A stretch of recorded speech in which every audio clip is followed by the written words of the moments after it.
ఇయాల రేపు వానలున్నాయని వాతావరణ శాఖలు చెప్తున్నారు కానీ పొద్దు పొద్దుగాల సూరన్న గట్టిగానే సురుకులు పెడుతున్నాడోలా మాపటిలు జరంత సల్లవడ్డా కుతకు తొడుకుతున్నది. కూలర్లు ఏసీలుండే మనకే మసులుతున్నది. మరి మూగ జీవాలకు ఎట్లుంటదోలా చెప్పవసం కాదు వాటి గోస.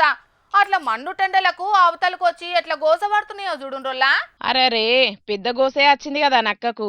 నీళ్ళ దూపకచ్చిందో తునుకల రుచి చూద్దామని వచ్చిందో తెలియదు గాని కొమరంబి మాసిఫాబాద్ జిల్లా పెంచికల్పేట మండలం ఎలకపల్లి శివాలరున్న యువసంబాయిల వాడి ఆగమైంది గీ నక్క.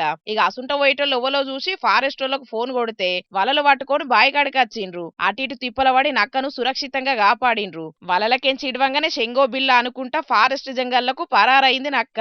ఇది ఇట్లుంటే గీ హుజూరాబాద్ కాడ చూడుండ్రి పాములు ఎంత పరిశాన్ చేసినాయో. తగ్గా ఫారు కొట్లాడుతున్నాయి కదా పాములు.